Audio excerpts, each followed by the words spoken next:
దేవుడు లేకపోతే ఏమి అని కొంతమంది ఇక్కడ కూర్చున్న వాళ్ళు ఏమైనా ఆలోచన చేస్తున్నారేమో నీకు జ్ఞాపకం చేస్తున్నాను. రండి చూద్దాం. ఆదికాండం 1వ అధ్యాయం 11వ వచనం చూడండి. ఎవరైనా భూమి మొలపించుగాక అని పలుకగా ఆ ప్రకారమాయను. భూమి మొలిపించిందంట. ఏం మొలిపించింది? గడ్డిని, విత్తనములిచ్చు చెట్లను. భూమి మీద మనం చూస్తుంటున్నటువంటి వీటన్నిటిని కూడా యావత్తును ఎవరు మొలిపించారు? భూమి మొలిపించింది. దేవుడు మాట చెప్పాడు, భూమి మొలిపించింది. భూమిలో నుంచి అవి ఫలిస్తున్నాయి, భూమిలో నుంచి అవి ఉత్పత్తి అవుతున్నాయి, భూమిలో నుంచి సకల ఫలాలు ఇస్తుంటున్నాయి. భూమి ఆధారంగానే దాని ఏమని చెప్పండి, ఫలవంతమైన జీవితం ఉంది, సుఖవంతమైంది ఉంది, సౌఖ్యవంతమైంది ఉంది. అంటే భూమిలో నుంచి వచ్చినటువంటి ఈ యొక్క వృక్షాలకి వీటన్నిటికీ కూడా ఏమి ఆధారమో? భూమి ఆధారం. ఈ భూమిని అవి ఎప్పుడైతే అవి వదిలిపెడతాయో ఏమవుతాయి? చచ్చిపోతాయి, ఫలాలు లేవు, ఏం లేవు. భూమిలో నుంచి నోట పీకేసిన వెంటనే అది ఎండిపోతుంది సాయంకాలానికి. ఏం ఫలాలు లేవు, ఏం అభివృద్ధి లేదు. భూమిని హత్తుకొని ఉన్నంతకాలం మాత్రమే అది ఎదుగుతుంది, ఫలిస్తుంది, పంటలిస్తుంది, ఉత్పత్తి చేస్తుంది, అన్నీ చేస్తుంది. దేవుడు ఆనాడు చెప్పాడు, భూమి మొలపించునుగాక అన్నాడు దేవుడు.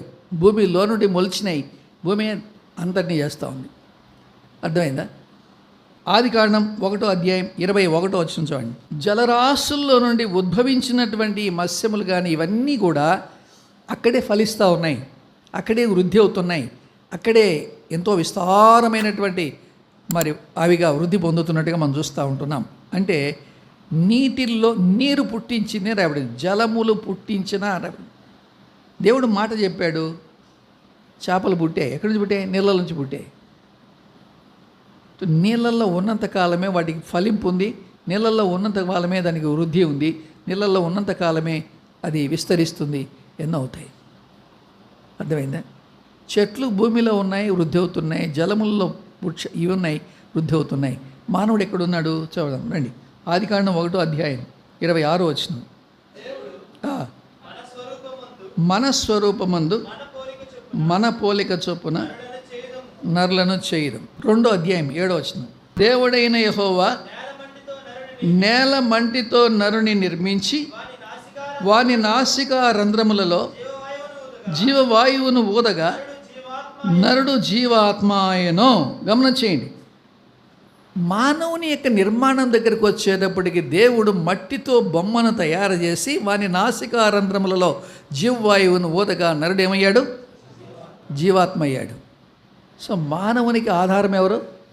దేవుడు. భూమి లేకపోతే చెట్టుకు లైఫ్ లేదు, నీళ్ళు లేకపోతే మత్స్య చేపకి వీటికి లైఫ్ లేదు. ఇప్పుడు దేవుడు లేకపోతే నీకు లైఫ్ లేదు. చాలామంది దేవుడు లేని జీవితం ఇక్కడ జీవిస్తుంటున్నారేమో. ఈ మధ్యాహ్నం ప్రభు మాట్లాడుతుంటున్నాడు, దేవుడు లేని నీ జీవితంలో ఏమీ లేదు, దేవుడు లేని నీ జీవితంలో అభివృద్ధి లేదు, దేవుడు లేని నీ జీవితంలో ఏ విధమైన ఆశీర్వాదం లేదు, దేవుడు లేని నీ జీవితంలో శూన్యం. దేవుడు లేనటువంటి జీవితంలో, దేవునితో సంబంధం లేనటువంటి జీవితంలో మానవుడు జీవించలేడు, ఫలించలేడు, అభివృద్ధి పొందలేడు, ఆశీర్వాదాన్ని కలిగి ఉండలేడు. దేవునితో సంబంధం కలిగినటువంటి ఒక మానవుని దేవుడు ఏర్పాటు చేసుకున్నాడు. అతనే అబ్రహాం.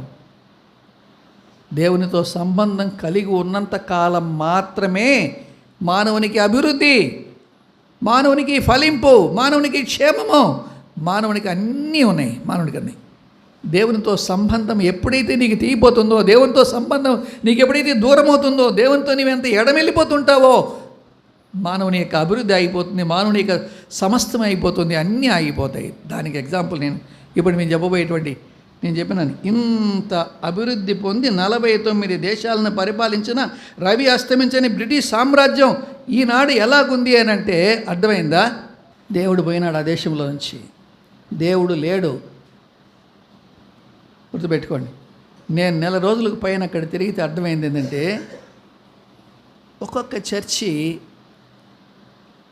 600, 1000 మంది, 1500, 2000 మంది, 3000 మంది బట్టి చర్చిలు ఉంటారు.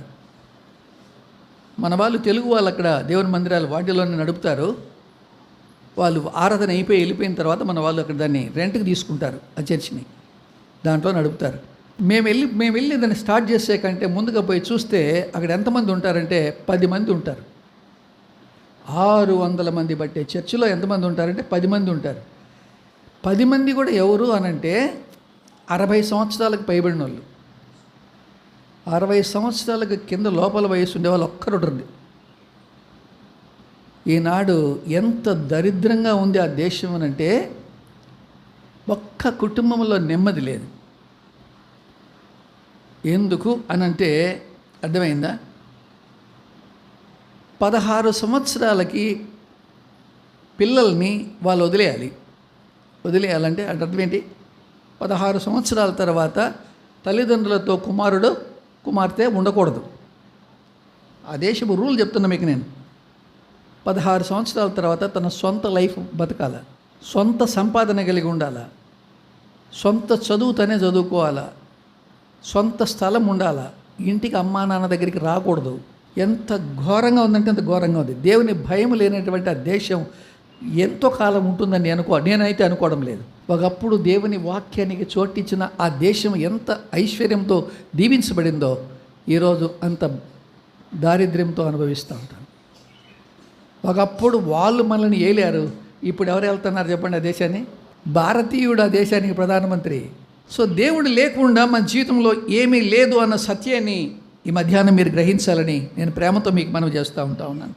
కాబట్టి దేవుడు లేకుండా మనకు ఆ విధమైనటువంటి ఆశీర్వాదం లేదు. Right, okay. అయితే దేవుడు ఏం కోరుకుంటా ఉన్నాడు? దేవుడు ఏం కోరుకుంటున్నాడు? రండి దేవుని వాక్యంలో మనం చదువుకుంటాం. రండి, ఆదికాండము 2వ అధ్యాయం 17వ వచనం చూడండి.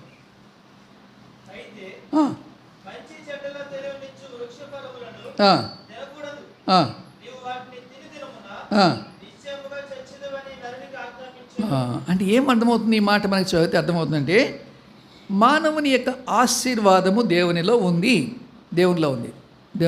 అయితే ఎక్కడుంది అంటే దేవుని యొక్క అదుపాజ్ఞలలో ఉంది, దేవుని యొక్క ఆజ్ఞల్లో ఉంది, దేవుని యొక్క వాక్యాన్ని అనుసరించడంలో ఉంది, దేవుని యొక్క వాక్యాన్ని అడుగుజాడల్లో నడవడంలో ఉంది అని దేవుడు జ్ఞాపకం చేస్తున్నాడు.